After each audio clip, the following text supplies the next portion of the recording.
കൊടിയത്തൂർ ഗ്രാമപഞ്ചായത്തിൽ മഴക്കാലപൂർവ്വ ശുചീകരണ പ്രവർത്തനങ്ങൾക്ക് തുടക്കമായി. പഞ്ചായത്ത് തല ഉദ്ഘാടനം കൊടിയത്തൂർ ഗ്രാമപഞ്ചായത്ത് പ്രസിഡന്റ് ടി കവിത നിർവഹിച്ചു. മഴക്കാലപൂർവ്വ ശുചീകരണ പ്രവർത്തനങ്ങളുടെ ഭാഗമായാണ് കൊടിയത്തൂർ ഗ്രാമപഞ്ചായത്തിൽ ശുചീകരണ പ്രവർത്തനങ്ങൾ നടന്നത്. പൊതുസ്ഥലങ്ങൾ, സർക്കാർ ഓഫീസുകൾ തുടങ്ങിയ സ്ഥലങ്ങളിൽ നടന്ന ശുചീകരണത്തിൽ നിരവധി പേരാണ് പങ്കാളികളായത്. ശുചീകരണത്തിന്റെ പഞ്ചായത്ത് തല ഉദ്ഘാടനം കൊടിയത്തൂർ അങ്ങാടിയിൽ നടന്നു. ഗ്രാമപഞ്ചായത്തും കേരള വ്യാപാരി വ്യവസായി ഏകോപന സമിതി കൊടിയത്തൂർ യൂണിറ്റും സംയുക്തമായാണ് അങ്ങാടി ശുചീകരിച്ചത്. ഗ്രാമപഞ്ചായത്ത് പ്രസിഡന്റ് ടി കവിത ഉദ്ഘാടനം ചെയ്തു.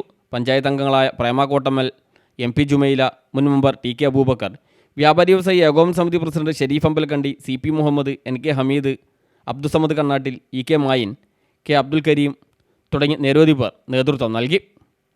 രണ്ടാം വാർഡിൽപ്പെട്ട കാരക്കുറ്റി അങ്ങാടി ശുചീകരണം പഞ്ചായത്ത് ആരോഗ്യ വിദ്യാഭ്യാസ സ്റ്റാൻഡിംഗ് കമ്മിറ്റി ചെയർമാൻ അഹമ്മദ് കുട്ടി പുളത്തോടെ ഉദ്ഘാടനം ചെയ്തു.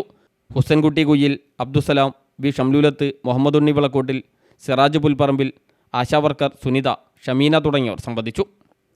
കൊടിയത്തൂർ ഗ്രാമപഞ്ചായത്ത് 15-ാം വാർഡ് ചെറുവാടി അങ്ങാടിയിൽ നടന്ന ശുചീകരണം ഗ്രാമപഞ്ചായത്ത് പ്രസിഡന്റ് ടി കവിത ഉദ്ഘാടനം ചെയ്തു. വാർഡ് മെമ്പർ കസ്ന ഹമീദ്, വ്യാപാരികൾ, തൊഴിലുറപ്പ് തൊഴിലാളികൾ, ആശാവർക്കർ, ആരോഗ്യ പ്രവർത്തകർ തുടങ്ങിയവർ ശുചീകരണ പ്രവർത്തനത്തിൽ പങ്കാളികളായി.